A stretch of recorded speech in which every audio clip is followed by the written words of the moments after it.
Okay, so this is the other guy again. I'm making this video for those folks who are asking about my fish tank.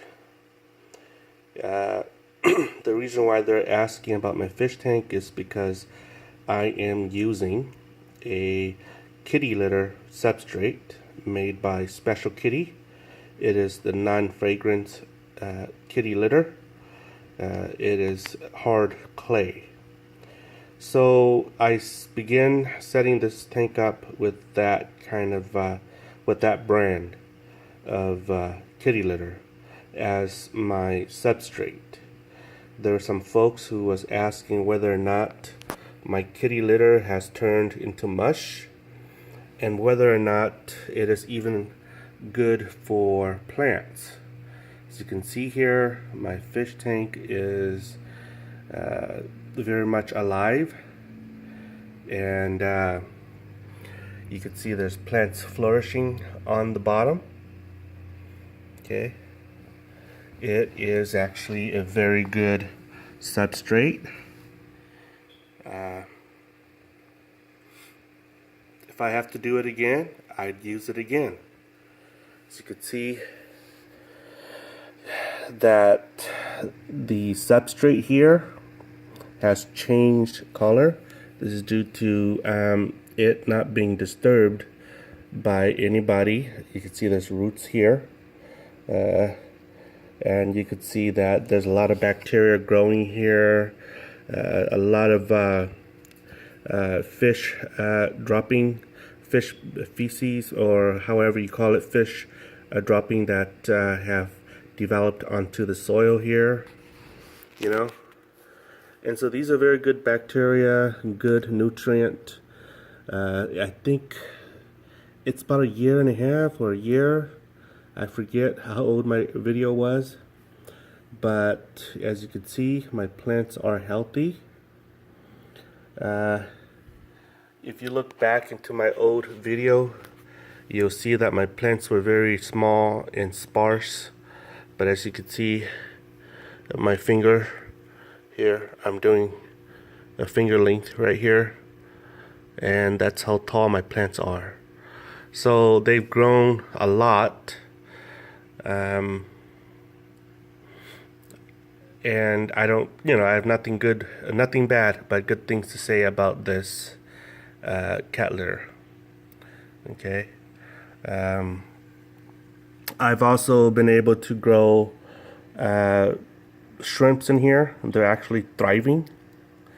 Okay, if you've been following me, I've made several movies, videos about my shrimps. I have little baby shrimps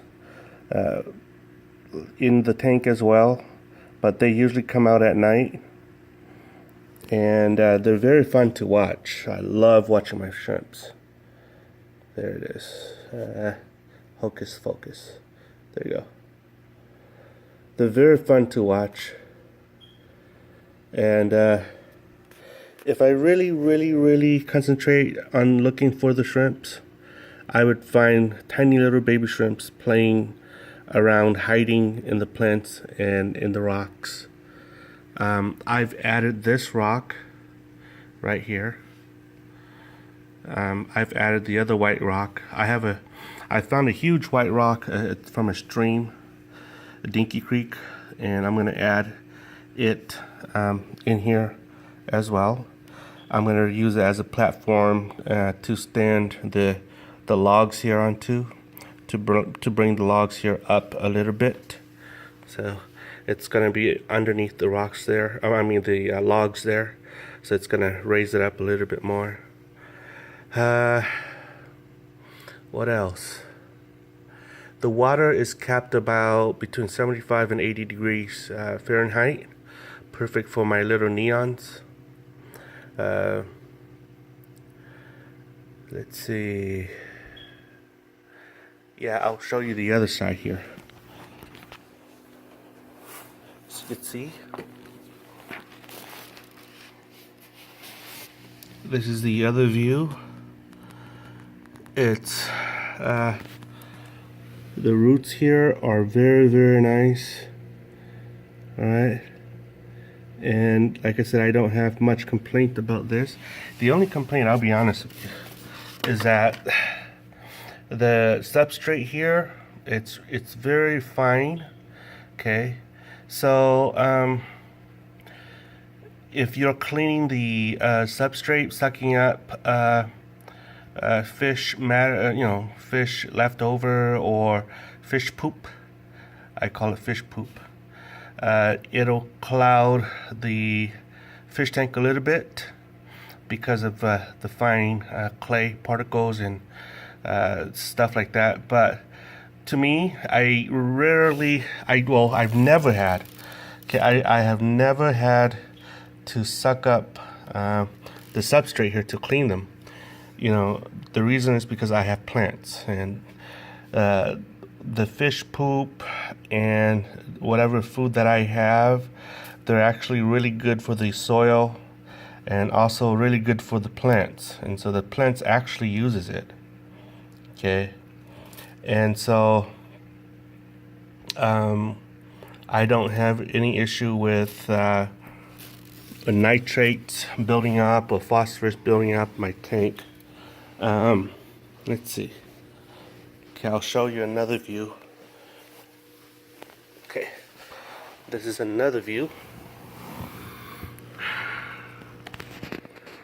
Again, I don't have any issues with my tank going out of whack.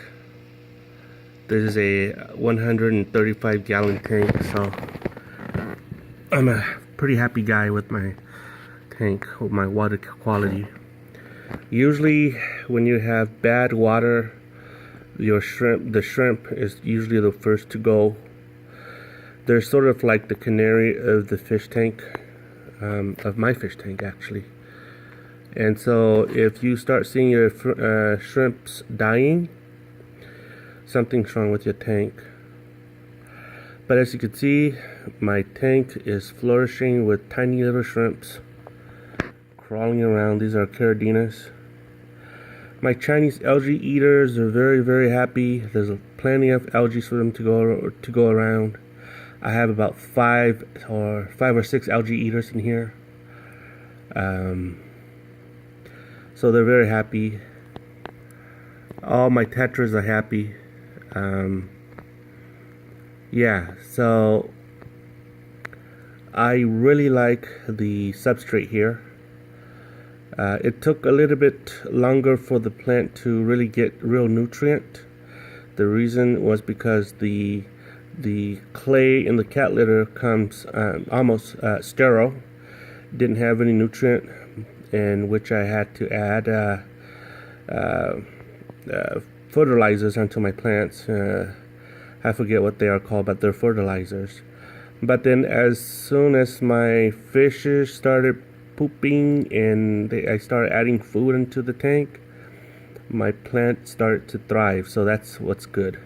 Now I'll let you know, this plant here, this plant here, and I'll show you the other ones, along with this plant here, and these plants here, I never planted there. Okay, they're actually from those. And so the way I look at it is that they started running this way, started spreading their roots. And so that's why I had these plants here. It was never my intention to plant the plants here, or behind there. Okay, it never was my intention to do that. They just started sprouting out, and so that tells me that the fish tank is really healthy. Tells me that the soil, the substrate, is also very healthy. Here's another thing. About 3 weeks ago, my brother came from Sacramento. He saw my fish tank. He loved the plants here. I had a whole bunch of them right here. So my brother asked me for permission to dig out some plants. So I let him dig out the whole corner here, to that, well, the bald spot there, to this corner here, and he took that basically, literally from here to here, okay, from there, that bald spot here, and he basically took it home, and these are growing back already. So that's my story here. So let me know what you think.